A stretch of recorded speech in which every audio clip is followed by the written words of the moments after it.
नमस्कार मित्रों, मैं दिनेश स्वागत करता हूं आप सबको एन ऑप्शन में।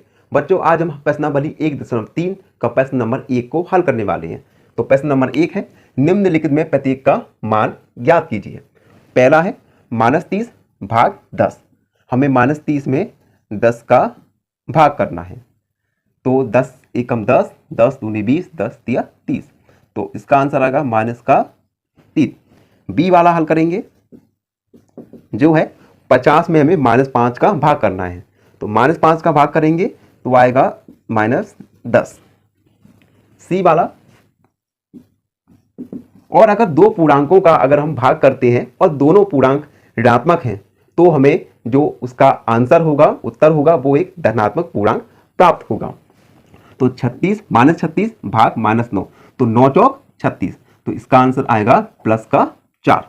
इसी प्रकार से डी वाला -49 भाग -49। अब इस प्रश्न में एक धनात्मक पूर्णांक है और दूसरा ऋणात्मक पूर्णांक है, तो हमें उत्तर एक ऋणात्मक पूर्णांक प्राप्त होगा। तो 49 का भाग 49 के साथ करेंगे तो आएगा -1। ये बढ़ते हैं और हल करते हैं हम ई वाला, जो है 13 डिवाइड बाई ब्रैकेट -2 + 1। अब देखो, इस प्रकार के प्रश्नों में सबसे पहले हम जो ब्रैकेट है उसे उसके अंदर वाले संख्याओं का मान ज्ञात करते हैं, जिसे हम बोर्ड मास का नियम भी कहते हैं। तो सबसे पहले -2 + 1, यानी -2 में से 1 को घटाएंगे तो आएगा हमारा -1। और किसी भी पूर्णांक में अगर 1 का भाग करते हैं तो हमें वही पूर्णांक प्राप्त होता है। तो इसका आंसर आएगा -13। उसके बाद एफ वाला है 0 भाग -12। और हम पढ़ चुके हैं कि शून्य में किसी भी पूर्णांक का भाग करते हैं तो हमें भाग पर 0 प्राप्त होता है। तो इसका आंसर होगा 0। उसके बाद जी वाला -31 भाग ब्रैकेट -30 + -1। तो सबसे पहले हम ब्रैकेट वाला हल करेंगे। 31 भाग, तो -30 प्लस का गुणा माइनस के साथ करेंगे तो -1। तो ये होगा -31 भाग -30 और -1, तो होगा 31। और अगर हम एक ही प्रकार की पूर्णांकों का भाग करते हैं तो हमें 1 प्राप्त होता है। तो हमारा आंसर होगा 1। तो ये हुआ ई एफ। और आगे बढ़ते हैं और हल करते हैं एच वाला। तो एच वाला है, सबसे पहले हम ब्रैकेट के अंदर वाला हल करेंगे। तो -36 का अगर 12 के साथ भाग होगा तो आएगा -12 तिया 36 और भाग 3। उसके बाद -3 का भाग होगा 3 के साथ तो आएगा -1। इसी प्रकार हल करेंगे आई वाला। सबसे पहले ब्रैकेट वाला सॉल्व करेंगे, ब्रैकेट के अंदर वाला। तो -6 + 5, 6 में से 5 को घटाएंगे तो आएगा -1 डिवाइड, और -2 में से 1 को घटाएंगे तो आएगा -1। और दो ऋणात्मक पूर्णांक है और इनका हमें भाग करना है तो आएगा 1। तो हमने हल किया प्रश्न नंबर 1 को। आशा है सब लोगों को समझ आया हो। धन्यवाद। नमस्कार बच्चों, मैं दिनेश स्वागत करता हूं आप सबको एन ऑप्शन में। बच्चों, आज हम हल करने वाले हैं प्रश्न नंबर 2 को, जो है ए बी सी के निम्नलिखित मानों में से प्रत्येक के लिए ए भाग बी + सी बराबर नहीं है। ए भाग बी + ए भाग सी को सत्यापित करना है। हमें कुछ वैल्यूज दिए ए बी सी की, हम इन वैल्यूज को इस इक्वेशन में रखेंगे और हम प्रूव करेंगे ये दोनों बराबर नहीं है। तो चलिए हम इसे हल करते हैं। हमारे पास एक समीकरण है, ए भाग बी + सी ये बराबर नहीं है ए भाग बी + a - सी को। इस समीकरण में हम ए, बी और सी इन तीनों के मानों को रखेंगे। फिर हम दर्शाएंगे ये दोनों बराबर नहीं है। तो हम ए का वैल्यू रखें, ए का मान रखेंगे 12, बी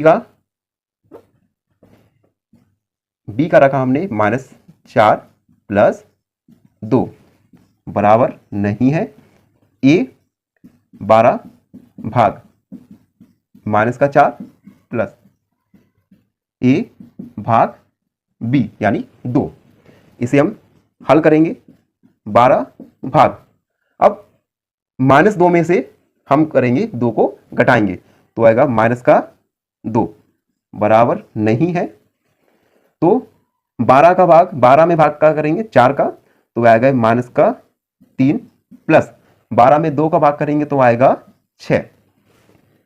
उसके बाद 12 में 2 का भाग करेंगे -2 का तो -6 बराबर नहीं है। और इन दोनों को हम क्या करेंगे, -3 को 6 से घटाएंगे तो आएगा 3। तो हमने यहाँ पे दर्शा चुके हैं कि -6 बराबर नहीं है 3 से। तो हम लिखेंगे अतः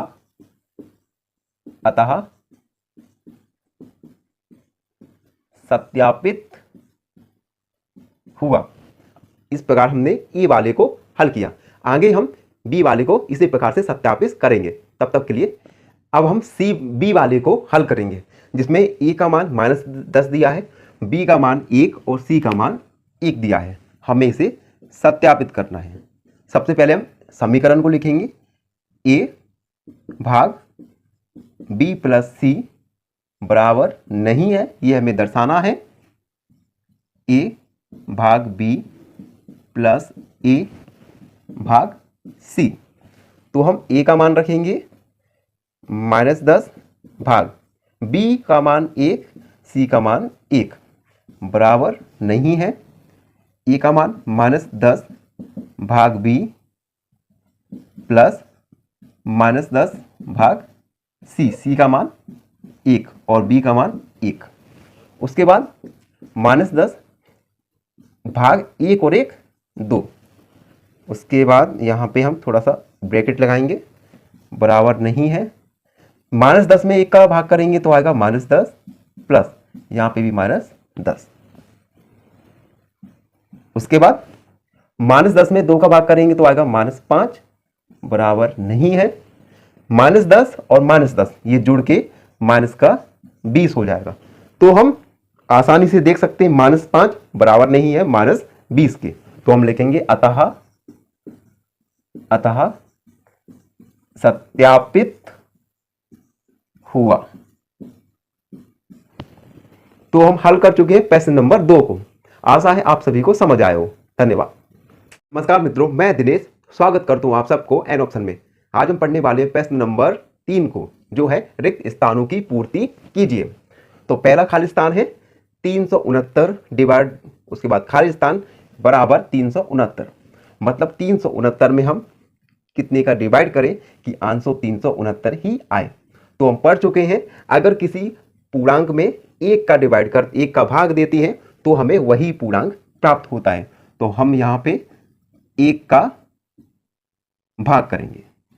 और उसके बाद बी वाला है -75 भाग खाली स्थान बराबर -1। -75 में किसका हम भाग करें कि हमें -1 मिले। तो हम पढ़ चुके हैं, किसी पूर्णांक में अगर उसी पूर्णांक का भाग करते हैं तो हमें 1 प्राप्त होता है। तो हम इसमें 75 का भाग करेंगे। उसके बाद तीसरा वाला -206 भाग खाली स्थान। -206 में हम कितना का भाग करें कि हमें 1 प्राप्त हो। तो हम बता चुके हैं कि अगर दोनों पूर्णांक बराबर है अगर और उनका भाग करना है तो हमें 1 प्राप्त होगा। तो हम लिखेंगे -206। डी वाला है -87 भाग। 87 में किस पूर्णांक का भाग करें कि हमें +87 मिल जाए। तो हम इसमें -1 का भाग करेंगे। इसी प्रकार ई वाला, हम खाली स्थान हम 1 का भाग किस पूर्णांक में करें कि -87 प्राप्त हो। तो इसमें हम -87 का अगर भाग 1 से करते हैं तो हमें -87 ही प्राप्त होता है। एफ वाला खाली स्थान भाग 48। हम 48 का भाग किस पूर्णांक में करें कि हमें -1 प्राप्त हो। तो हम सेम पूर्णांक का भाग अगर एक उसी प्रकार के पूर्णांक में करते हैं तो हमें 1 प्राप्त होता है। उसके बाद जी वाला 20 भाग 20 में किस पूर्णांक का भाग करें कि हमें 2 प्राप्त हो। तो यहां पे आंसर आएगा -10। उसके बाद एच वाला खाली स्थान भाग 4, किस पूर्णांक में 4 का भाग करने पर हमें -3 प्राप्त होता है। तो हम लिखेंगे -12। -12 में अगर हम 4 का भाग करेंगे तो हमें 4 एकम 4, 4 दूनी 8, 4 3 12, -3 प्राप्त होगा। तो अब हम हल कर चुके हैं प्रश्न नंबर 3 के रिक्त स्थानों की पूर्ति करो। आशा है आप सबको वीडियो पसंद आया हो। नमस्कार मित्रों, मैं दिनेश स्वागत करता हूं आप सबको एन ऑप्शन में। आज हम हल करने वाले प्रश्न नंबर 4 को, जो है ऐसे 5 पूर्णांक युग्म लिखिए ताकि a divide by b equal -3 हो। ऐसा एक युग्म 6 और -2 है, क्योंकि 6 डिवाइड बाई -2 बराबर -3 है। तो हमें इसमें 5 युग्म लिखना है, जिसमें एक युग्म का दूसरे युग्म में अगर हम भाग करें तो -3 प्राप्त हो। तो हम लिखेंगे पहला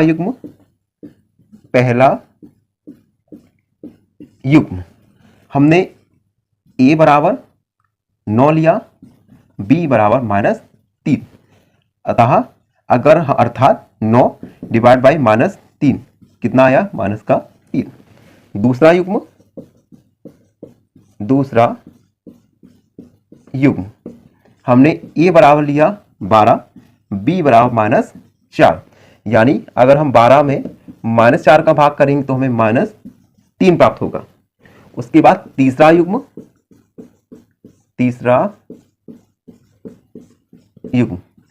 a बराबर हमने लिया 15 और b बराबर लिया -5, यानी अगर हम 15 में -5 का भाग करेंगे तो आएगा -3। उसके बाद चौथा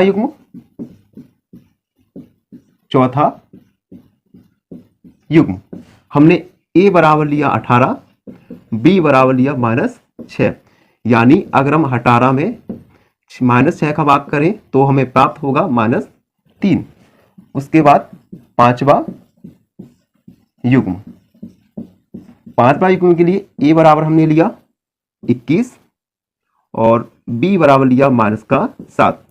अगर हम 21 में भाग करेंगे -7 का तो हमें प्राप्त होगा -3।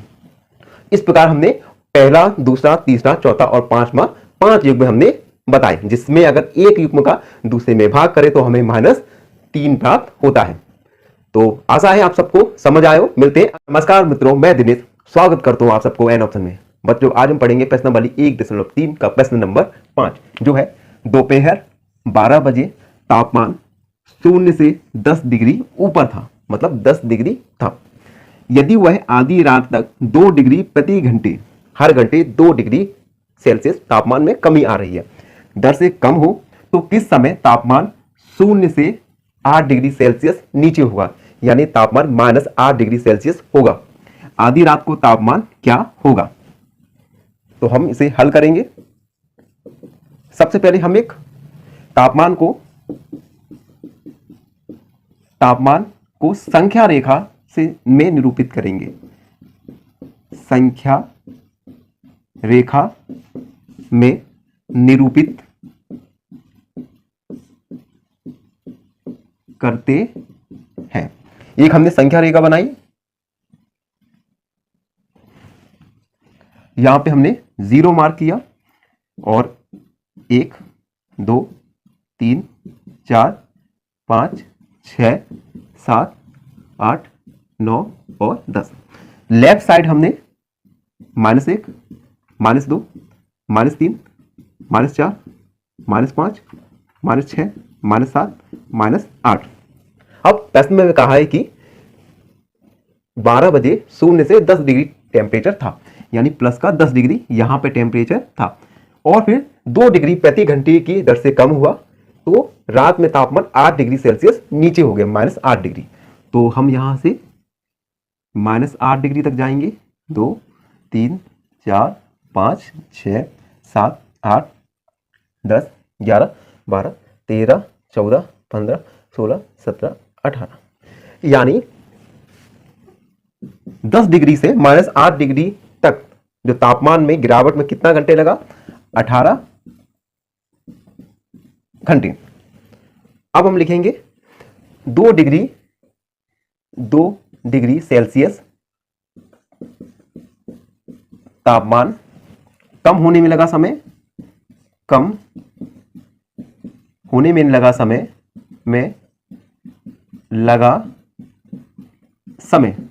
2 डिग्री सेल्सियस कितने में?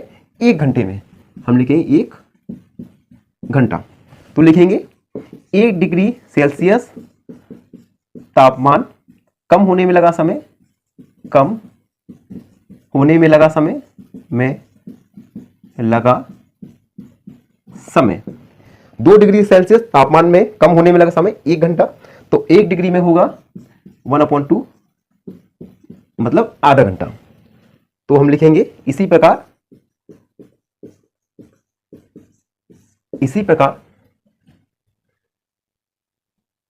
अब हम लिखेंगे इसी प्रकार 18 डिग्री सेल्सियस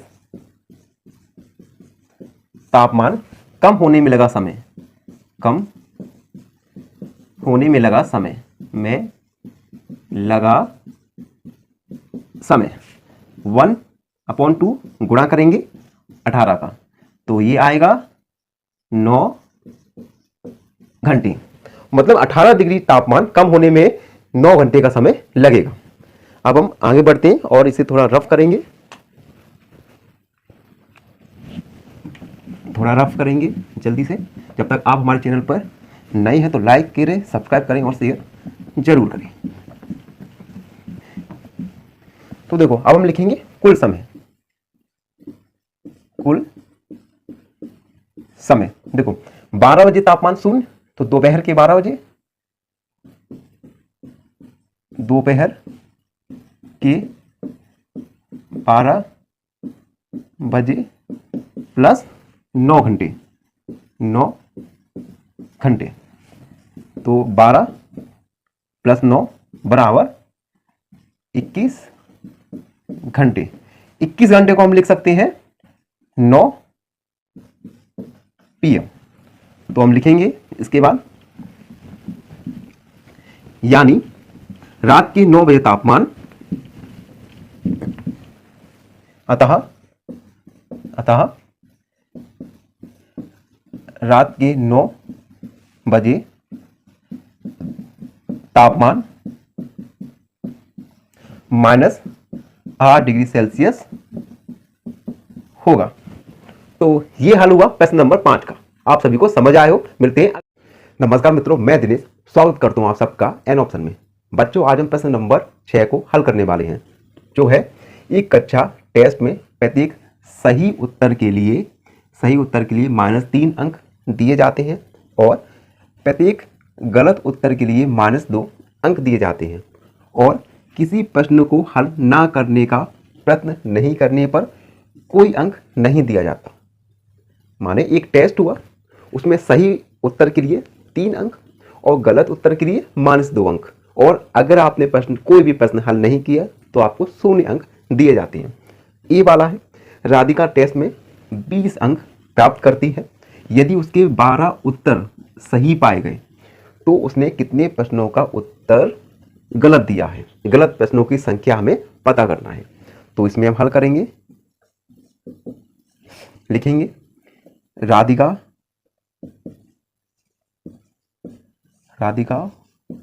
को प्राप्त कुल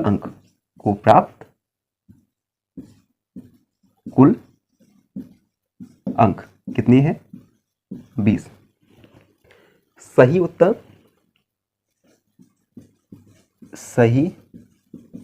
उत्तर कितने हैं? 12। एक सही उत्तर के लिए अंक, एक सही उत्तर के लिए अंक कितना है? 3। तो हम लिखेंगे 12 सही उत्तरों के लिए अंक कितना होगा? 3 गुणा 12 36 अंक। मतलब उसने सही उत्तरों के लिए 36 अंक प्राप्त किए, लेकिन उसे टोटल अंक कितने मिले? 20। तो गलत उत्तरों के लिए प्राप्त अंक, तो हम लिखेंगे गलत उत्तरों के लिए प्राप्त अंक सही उत्तर कितने? टोटल अंक कितने आए थे उसके? 20, यानी 16 अंक। यानी गलत प्रश्नों के लिए उसे 16 अंक प्राप्त हुए थे। तो थोड़ा हम रफ करेंगे इसे।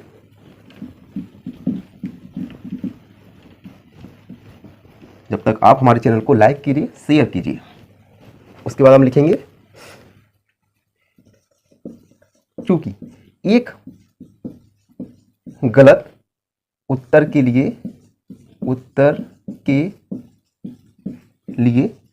अंक, एक गलत उत्तर के लिए अंक कितना है? 2 माइनस का 2। इसलिए अंकों की प्रश्नों गलत प्रश्नों की संख्या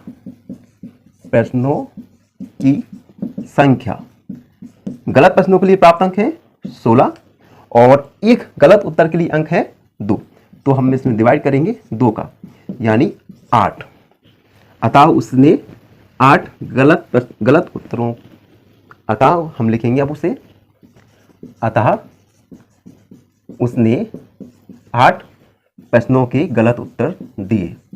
प्रश्नों के गलत उत्तर दिए।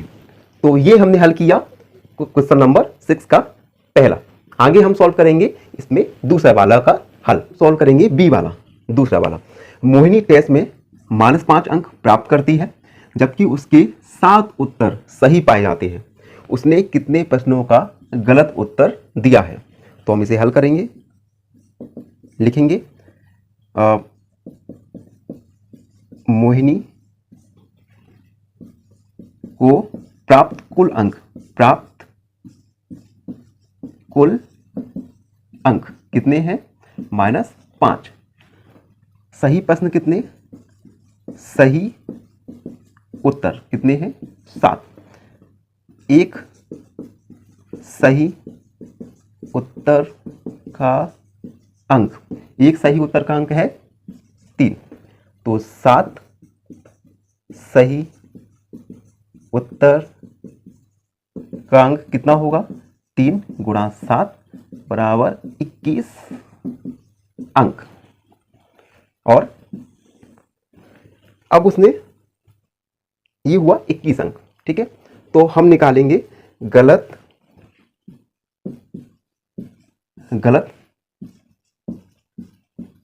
उत्तरों के लिए प्राप्त अंक, उत्तरों के लिए प्राप्त अंक।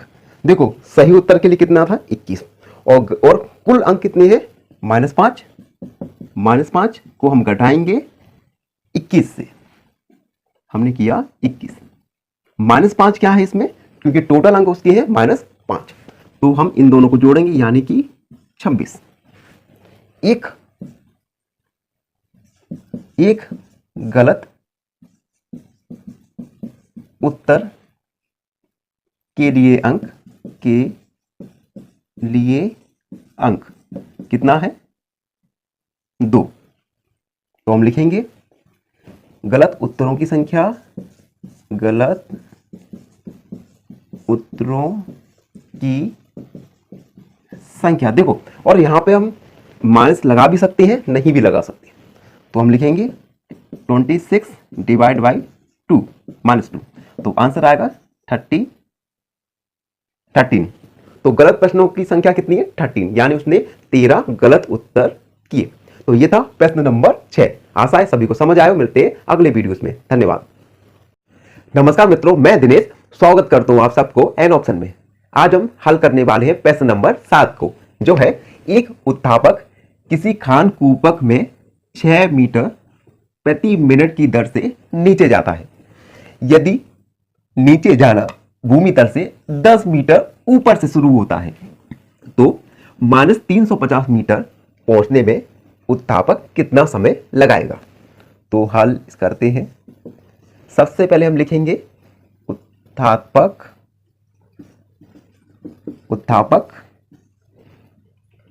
10 मीटर ऊपर से शुरू होता है,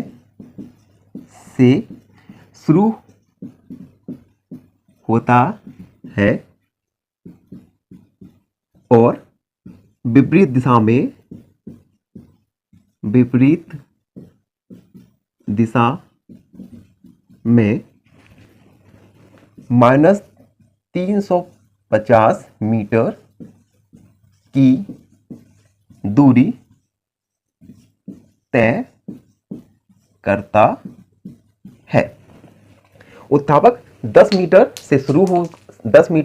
ऊपर से शुरू होता है और विपरीत दिशा में -350 मीटर की दूरी तय करता है। अतः उत्थापक द्वारा तय की दूरी तो देखो 10 मीटर तो ऊपर रहता है, माइनस हम क्या करेंगे, जो भूमि के अंदर जा रहा है वो दूरी को हम घटाएंगे, तो माइनस और माइनस का 350, यानी माइनस का मल्टीप्लाई माइनस से करेंगे प्लस होगा, यानी 360 मीटर। यह है उत्थापक द्वारा तय की दूरी। अब उन्होंने प्रश्न में कहा है कि 1 मिनट में कितना दूरी तय होती है, 6 मीटर। तो अब देखो 6 मिनट दूरी तय करने में समान लगा 1 मिनट, हम लिखेंगे 6 मीटर दूरी तय करने में लगा समय कितना है, 1 मिनट। 6 मीटर की दूरी तय करने में लगा समय 1 मिनट, तो 1 मीटर दूरी तय करने में लगा समय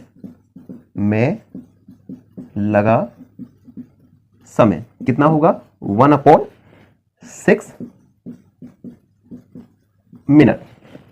यह हुआ 1 मिनट की दूरी में तय करने में लगा समय।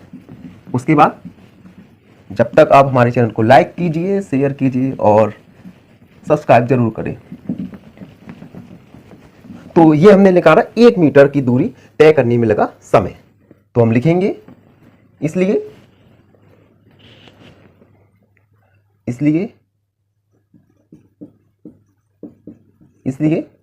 360 मीटर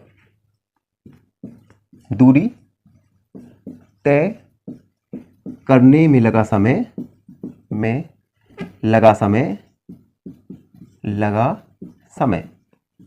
कितना होगा, तो 1 मीटर दूरी में लगा समय 1/6, तो 1/6 मल्टीप्लाई 360 डिवाइड करेंगे तो ये आएगा 60